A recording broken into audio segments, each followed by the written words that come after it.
اس session میں ہم ٹیکسانومیز of educational objective والے ٹاپک کو ہی جاری رکھیں گے، اور ہم نے اس سے پہلے دیکھا کہ ٹیکسانومیز کی ہم نے 3 ٹیکسانومیز ڈسکس کی تھیں جو دنیا میں بہت زیادہ پاپولر ہیں اور استعمال کی جاتی ہیں۔ اس سیشن میں ہم ان ٹیکسانومیز کے ڈفرینٹ ڈومینز اور ہر ڈومین کے جو لیولز ہیں ان کے ناموں سے تھوڑی سی واقفیت حاصل کریں گے۔ ہم نے 3 ٹیکسانومیز کا ذکر کیا، ان میں پہلی جو ہے وہ ہے structure of observed learning out کم، یہ سولو کے نام سے مشہور ہے، ہم اس کے لیولز کو دیکھیں گے۔ پھر دوسری ٹیکسانومی ڈیپتھ آف نالج DOK کے نام سے جانی جاتی ہے، اور تیسری ٹیکسانومی بلومز ٹیکسانومی آف ایجوکیشنل آبجیکٹیوز۔ سو پہلے جو ہے سولو، اگر ہم اس کو تھوڑا سا اس کی ڈسکرپشن دیکھیں تو یہ 1982 میں بگز اینڈ کالز نے اس کو پریزنٹ کیا، لیکن اس کے بہت سالوں کے بعد اس پہ دوبارہ اس کو فردر ڈسکرائب کیا گیا اور اس کی کیٹیگریز کو زیادہ ایکسپلین کیا گیا 2007 میں۔ بگز نے خود کیا، لیکن ان کے ساتھ ایک اور آتھر بھی شامل تھے، ریسرچر بھی شامل تھے۔ انہوں نے اس کو 5 ڈفرینٹ لیولز میں ڈیوائڈ کیا۔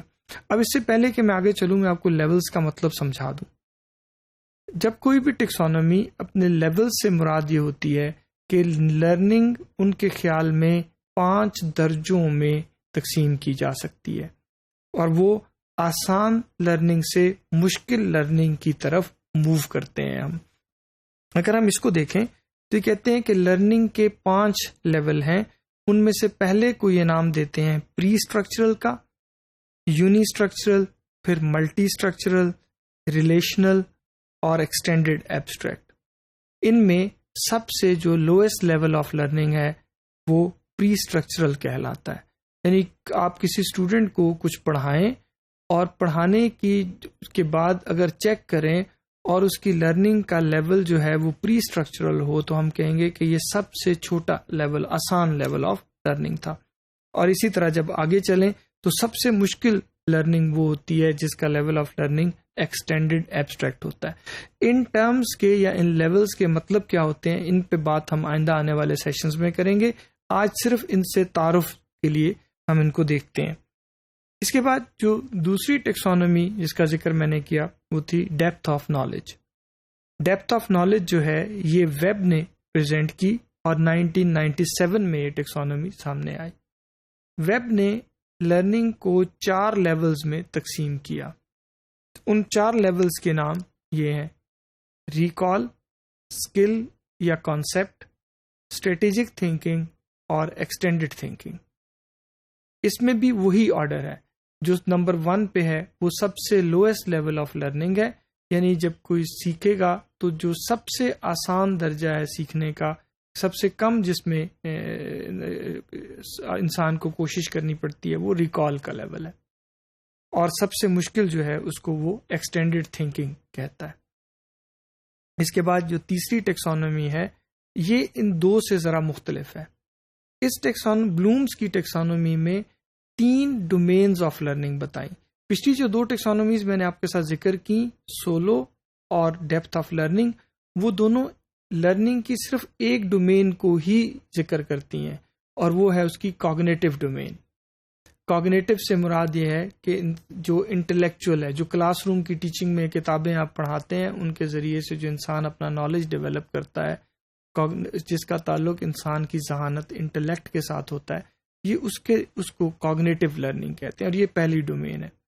جو پچھلی دونوں ٹیکسانومیز ہیں وہ صرف کوگنیٹو ڈومین آف لرننگ کی بات کرتی ہیں، جبکہ بلومز ٹیکسانومی لرننگ کو 3 ڈومینز میں ڈیوائڈ کرتا ہے۔ آپ ڈومین کو آسان سمجھنے کے لیے سمجھ لیں کہ یہ کیٹیگری ہے لرننگ کی۔ یہ 3 لیولز جو بتاتا ہے بلوم، ان میں ایک ہے کوگنیٹو، دوسرا ہے افیکٹو اے سے، اور تیسرا ہے سائیکو موٹر۔ اب اس کو اگر آپ دیکھیں تو بلوم نے 1956 میں یہ ٹیکسانومی پیش کی، ان سب سے پرانی ہے، اور اس ٹیکسانومی کو دنیا کے زیادہ تر حصوں میں استعمال کیا جاتا ہے۔ اس میں جو 3 لیولز میں نے ذکر کیے وہ یہ آپ کے سامنے لکھے ہوئے ہیں، کوگنیٹو، افیکٹو اور سائیکوموٹر. یہ 3 وہ ڈومینز کہتا ہے لرننگ کی. ان میں کوگنیٹو ڈومین جو ہے اس کے پھر 6 لیولز بتائے اس نے: knowledge, comprehension, application, analysis, synthesis and evaluation. یہ ٹیکسانومی بعد میں بہت سالوں بعد سن 2000 کے قریب آ کے اس کو دوبارہ ریوائز بھی کیا گیا، لیکن میں آپ سے ریوائز ٹیکسانومی کے لیول ابھی شیئر نہیں کر رہا. بعد میں جب ہم اس پہ تفصیل سے بات کریں گے تو پھر اس کو بھی اس کے ساتھ پڑھیں گے. لیکن فی الحال آپ یہ یاد رکھیے کہ کوگنیٹو ڈومین کے 6 لیولز ہیں جو انہوں نے بیان کیا، اور سب سے آسان لیول آف لرننگ نالج ہے، سب سے مشکل جو ہے وہ ایویلیویشن ہے. اس کی افیکٹو ڈومین کا تعلق میں 5 کیٹیگریز ہیں. ان 5 میں ریسیونگ، رسپونڈنگ، ویلیوئنگ، آرگنائزیشن اور کریکٹرائزیشن ہے. ٹھیک ہے، ان سے آپ کا بہت کم واسطہ بعد میں پڑے گا اس ڈومین کے ساتھ، کیونکہ کلاس روم انسٹرکشن جو ہے اس کا زیادہ تر فوکس کوگنیٹو ڈومین پہ ہوتا ہے. یعنی کلاس روم میں ہم جو پڑھاتے ہیں اس کے زیادہ تر آبجیکٹیوز ہیں وہ انٹلیکچوئل ڈیولپمنٹ سے متعلق ہیں. ٹھیک ہے، لیکن افیکٹو ڈومین بھی امپورٹنٹ حصہ ہے اس ٹیکسانومی کا. اسی طرح سائیکوموٹر ڈومین سے مراد ہے اس کے 7 لیول ہیں، اور اس میں ان تمام سکلز کی لرننگ جن کا تعلق موٹر یعنی موومنٹ کے ساتھ ہوتا ہے، باڈی کی موومنٹ، مسلز کی موومنٹ کے ساتھ ہوتا ہے، جیسے رائٹنگ سیکھنا. اسی طرح جو افیکٹو ڈومین اس سے پہلے ہم نے دیکھی، اس کا تعلق، اس کے اندر دی گئی چیزوں کا زیادہ تر تعلق ان اخلاقیات سے ہوتا ہے.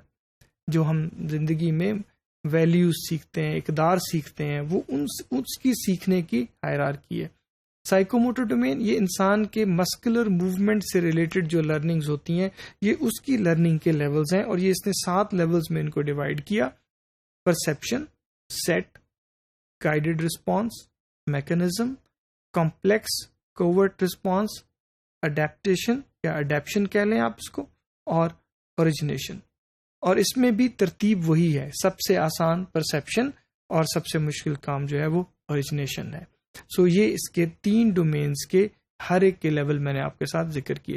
اگر ہم اس کو سم کریں تو سم اپ کرنے میں ہم یہ کہہ سکتے ہیں کہ 3 ٹیکسانومیز ہیں. ان تینوں میں سے صرف ایک ٹیکسانومی ہے بلوم کی جو 3 ڈومینز آف لرننگ کے بارے میں بات کرتی ہے. باقی دونوں ٹیکسانومیز اور صرف کوگنیٹو ڈومین کے بارے میں بات کرتی ہیں. اور ہمارا as a class room teacher formal instruction کے دوران زیادہ تر تعلق بھی ڈیولپمنٹ آف کوگنیٹو لرننگ کے ساتھ ہوتا ہے.